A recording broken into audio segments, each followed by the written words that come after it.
I'm very interested in that video because I am German. It's interesting for me to see what other people think about German and especially about the German language.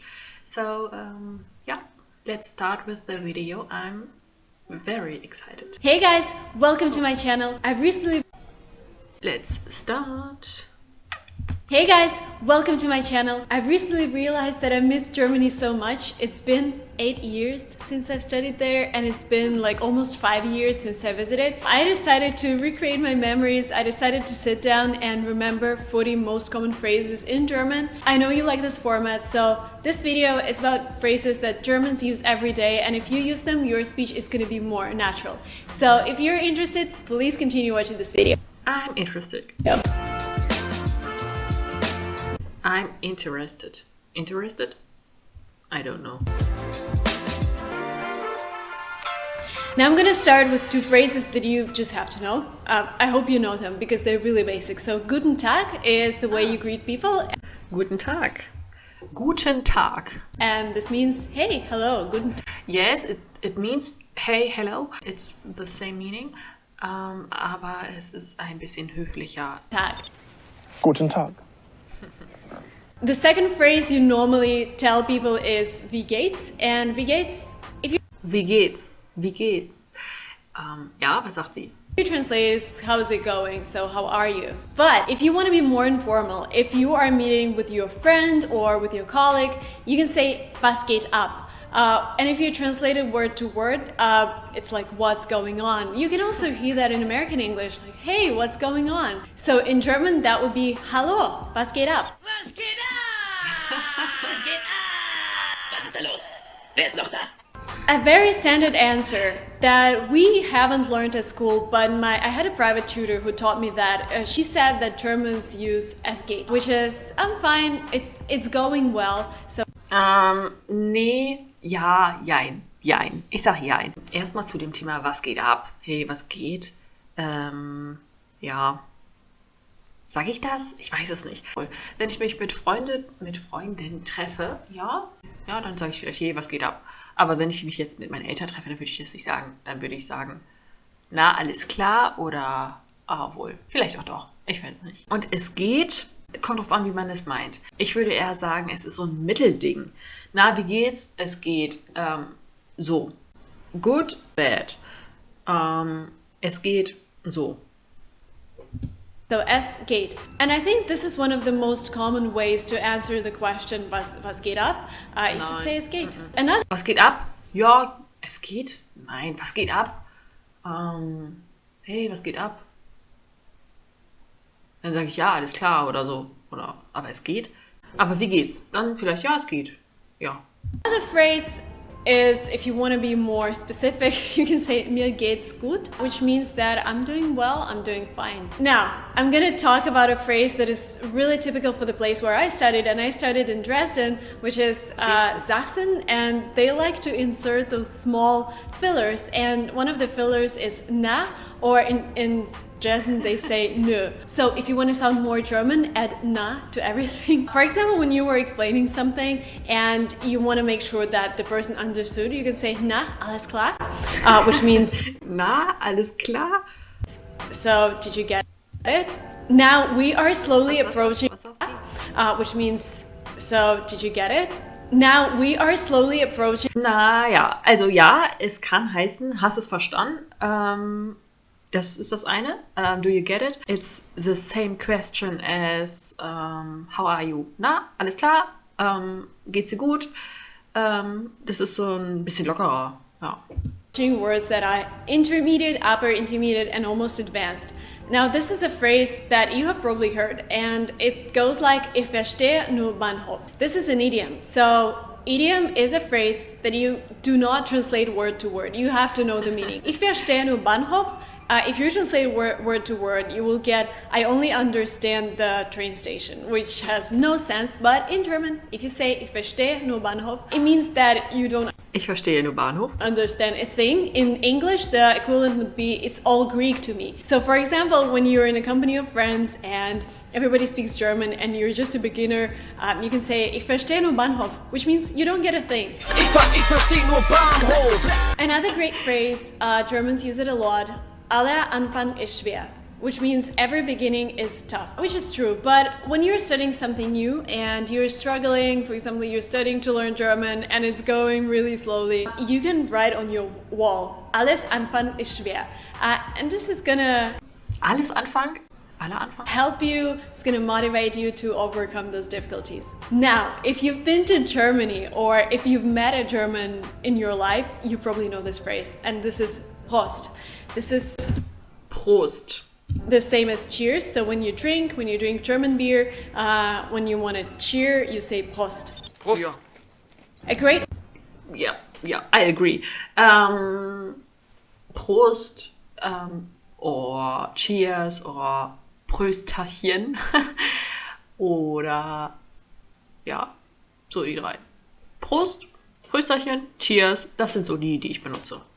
way to say no, if you want to sound more informal, is to say nee. So you don't say nein. Nein is very formal. Yes is Ja, yes, that's right. Nein ist sehr, ja, formal, ja, richtig, aber auch bestimmt. Nee ist so ein bisschen leichter, lockerer, nicht ganz so akut, so ein akutes Nein. this is the standard word, but nee is again really informal. You can use it in the circle of friends. Somebody asks you, "Do you want to go somewhere?" And you're like, "Nee." Another great phrase is auf jeden Fall, which means in any case. Auf jeden Fall gehen wir nach Los Angeles in einer Woche. In any case, we're gonna go to Los Angeles in a week. Another filler word, when you are thinking of something and you're kind of agreeing with the person, but you still have some doubts, you can say naja. For example, somebody tells you something and you're like, naja, aber ich wollte das nicht machen. If you translate it into English, it would be well. So well, yes, that sounds good, but I didn't want to do that. Word number 13. I think only Germans have it. I don't know, Russians maybe have it as well, but the word is jein, which is ja. Richtig cool. Jein. Jein. Ich würde es anders schreiben. Ich würde J-A-I-N schreiben, nicht J-E-I-N. Ja, Jein. Ist cool. Also ist so, wenn beides irgendwie richtig ist irgendwie schwierig. Ne? Auf der einen Seite hat man was Gutes und auf der anderen Seite hat man was Schlechtes und die Mitte ist dann Jein. And nein together, which is like yes and no together. Yeah. I don't think there is an equivalent in English, but jein, again, if you are in doubt, you don't want to agree, but you don't want to disagree, you can say jein. The next word is one of my favorites. It's chillin', and if you know English, and you should know English because you're watching this video, it's the same as to chill. Thinking of an example. Was willst du machen? Ich will chillen. What do you want to do? I just want to chill. Genau, sie sagt auch chillen. Ich würde das nicht so betonen, also chillen mehr, also das weg. Und vielleicht so im Kontext, was machst du gerade? Und dann chillen. Dann, ja, weiß der Gegenüber irgendwie nicht so richtig, was du gerade tust. Außer du tust halt wirklich gar nichts, aber das ist manchmal auch einfach so ein Füllwort. Ja. When somebody invites you to do something and you want to go, you can say, ja, ich bin dabei. For example, when somebody invites you to go out, you can, instead of just saying yes, you can say, ja, ich bin dabei. When somebody starts annoying you and you're like, come on, dude, relax, you can say, entspann dich, which means relax, come on. Entspann dich. Entspann dich. Sorry. Now we're gonna go into the awesome synonyms. So there are several ways that you can say awesome in German. Instead of saying schön or wunderbar, there are other words that you can use. First word is geil. Geil. Geil. Ja. wir hören erstmal. Geil means awesome, as I already said. Es kommt ein bisschen auf die Tonlage an. Also, geil kann ganz verschiedene Sachen heißen. Geil, wunderbar, wunderschön ist nicht das Gleiche, auf gar keinen Fall. Geil ist auf jeden Fall vulgärer. Ich würde jetzt niemals zu meiner Chefin sagen, boah, geil. Auf gar keinen Fall. Wunderschön und geil ist ein Unterschied. The second word is fett. And you can use it in the meaning of awesome. And the Nee, also geil, ja, aber vulgärer. Fett, nein. Fett, also für mich, ich weiß nicht, ob das andere Leute benutzen, aber für mich ist Fett halt einfach nur die Bezeichnung für jemand ist halt überproportional dick, fett, dann sagen wir fett, aber das ist halt auch irgendwie voll die Beleidigung, also nein. Also, dass ich fett benutze für den Kontext, wow, cool, fett, nee. Also vielleicht in Sachsen oder Dresden, vielleicht, ich weiß nicht, ich bin jetzt Berlin und NRW und ich war schon ein bisschen unterwegs. Aber fett, nee. The third word is krass. Ja, krass. Krass ist das Wort. Ja, das benutze ich auch oft. It can have a negative meaning as well when something is really disturbing. You can say krass, but normally it's a really strong word for awesome. Yeah. When you are sick of something, when you're tired of something, you can say ich habe die Nase voll. Die Nase voll haben means to be sick of something, to be tired of something. Die Nase voll haben heißt, ich bin genervt. Es reicht. Aber nicht, ich bin krank. And again, this is an idiom. You do not translate it word to word. This doesn't mean that something is stuck in your nose. This is just the meaning of being tired of something. The next phrase is Bock haben, and it comes with the preposition auf. Ich habe Bock aufs Essen, which means yes, I would like to eat something. Bock haben. Another phrase, I use it in English all the time, fingers crossed. The equivalent in German is jemandem die Daumen drücken. Ich drücke dir die Daumen, which means I'm keeping fingers crossed for you. Ich werde dir die Daumen drücken, dass du bestehst. When you want to tell somebody to wait a little, you can say einen Augenblick bitte, which means can you wait for a twinkle of an eye, like for a really, really short period of time. Einen Augenblick bitte. Okay, now we're gonna go. Aber es kann auch viel länger dauern. Ne? Also wenn du sagst, einen Augenblick bitte, dann kann das auch eine Minute dauern. Also nicht nur ein Augenaufschlag. A little into the phrases that you would use if you're traveling to Germany, if you are buying stuff and you want to ask somebody for something at the shop. When you want to know the price, you say, wie viel kostet das? Which means how much does this cost? Wie viel kostet das? When you go into the shop and the shop assistant approaches you, he or she will probably ask you, was möchten Sie? Which means, what do you want? What are you looking for? The next one, really useful for Americans traveling abroad. I've just realized that some banks actually charge you a foreign transaction fee when you use your American card abroad to pay in a foreign currency. It's safer to carry Bargeld with you, which is cash. And if you want to ask if you can pay cash somewhere, you can ask, darf ich mit Bargeld bezahlen? Can I pay with cash? This way. Ja, nicht unbedingt darf ich, sondern kann ich. Kann ich mit Bargeld bezahlen. Ist beides okay. You're going to be safe, you're not going to pay this foreign transaction fee. By the way, if you want to travel to Germany and if you don't want to be just a tourist who just walks around and looks at beautiful palaces and houses, but actually immerses in the German culture, I would advise you to take a language course. And when I was 18, I went to Germany, to Berlin, to a school called WS, and I took a German course there. I stayed with an amazing local family, and the story is, you know what their last name was? It's not swearing, it's their last name. It's fuck. It's just the same spelling, F-U-C-K. And when I first said it, I'm like, Okay. Is it real? Then I realized it's German word. Yes, this is the last name, but that was so hilarious. Yeah, they were amazing. They were like the best host family in the world. They didn't speak a word in English to me. They just used German, so I had to practice all the time. So if you want to go to Germany, check out the link below.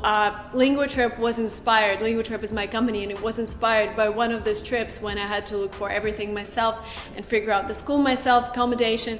Link will be below, and I will be super happy if you use our website to travel to Germany to practice your German. So imagine you're already in Germany and you went out with your friends to get some, I don't know, Wiener Schnitzel to eat and get some beer. You're finished with your eating and you can say, Die Rechnung bitte, which means check please, can I pay? And when the waiter comes in, he says for instance, 20 Euro, which is 20 euros, and you give him 25 because you are generous and you want to leave some tips, and you say, stimmt so, which means, please take my money, I don't need change, it's okay, this is your tip, stimmt so. But then you suddenly realize you want another beer, and you can say, noch eine bitte, which is one. Kommt drauf an, also noch ein Bier, ein Bier, noch eins bitte. Oder, weiß ich nicht, du trinkst Milch, dann noch eine bitte. More, please. When you find yourself in a crowded place and you want to apologize to people that you have to kind of push them to get through, you can say, darf ich mal vorbei? Which means, can I please squeeze in, get there, sorry. Oder, oder Entschuldigung, geht auch. When you need help, you can ask, können Sie mir bitte helfen? Can you please help me? And when you're meeting a new person and you want to say, it was nice to meet you, you can say, schön Sie kennenzulernen, which means, Ja. it was nice to meet you. If you have a friend in Germany and he has his birthday, you can say, alles Gute zum Geburtstag, which means, happy birthday, I wish you all the best for your birthday. The next phrase is super easy, but again, if you are dining with Germans and if you wanna wish them a good meal, I don't know, again, in English, this is not a really common phrase. You would say enjoy your meal, but I feel that in Europe, people use this phrase even more. In Germany, you would say guten Appetit, which means enjoy your meal. Genau, guten Appetit, guten Hunger, guten. When you agree with somebody, you can say ja, which is yes, but you can also say ich stimme dir zu, which Ja, genau. Habe ich ja gerade gemacht. Ich stimme dir zu ist halt viel ausführlicher und auch viel höflicher. Also ich stimme dir zu. Also benutze ich jetzt gar nicht. Meistens sage ich ja oder stimmt oder einfach nur aber ich stimme dir zu. Ja, ist schon irgendwie höflicher, also so mehr fürs Arbeiten. means I agree with you. Another idiom that Germans use a lot is der Zug ist schon abgefahren, which means the ship Der Zug ist schon abgefahren. has already sailed. It's gone. I'm sorry you missed your chance. Another one that I struggled to learn for such a long time because for me it didn't make a lot of sense from the start. But when you agree with somebody, as I said, you can jein, you can say na ja. But if you want to be more complicated, more proficient, you can say eigentlich schon, aber. Again, this is the way to say you're kind of agreeing, but you have some doubts. Eigentlich schon, aber. This Ja, wie soll ich sagen? Eigentlich schon, aber ja, es ist nichts aussagend. Eigentlich schon, aber das ist so ein bisschen, ja, du hast recht, aber da kommt halt noch irgendwas, was einen mehr stört. Also eigentlich schon ist eine kleine Zusage, aber ein größeres Widerwort. This is time that we finish our videos, and here are some ways to say bye in German. Bis später means I will see you soon, see you soon. Mach's gut is the equivalent of have a good one, have a good day, mach's gut. And your favorite one is tschüss, which Tschüss! means bye bye. Thank you so much for watching this video up to the very end. The useful links will be below. Please check the description out and let me know if you enjoyed watching this video. Let me know what kind of level of German you are at now, because phrases really depend on your level. So if you are more advanced, I will do more advanced next time. If you're more beginner, I will do more beginner phrases. So I'm waiting for your comments. Please like this video if you enjoyed it, and do not forget to subscribe to my channel to learn more amazing phrases in German, and I will see you soon. Bye! Sehr cooles Video. Sehr, sehr, sehr cooles Video. Macht auf jeden Fall Spaß. Viele Sachen sind auf jeden Fall richtig, was sie gesagt hat. Ja, bye, mach's gut, bis später. Was sag ich? Ich sag tschüss oder ciao, ciao oder was denn noch so? Schatzi, was sagt man noch, wenn man tschüss sagt? Was sagt man noch so, wenn man tschüss sagt? Servus. Servus nicht. Servus ist Hallo. Ah, okay. Was noch? Bis dann. Ja, genau. Bis dann. Also, tschüss.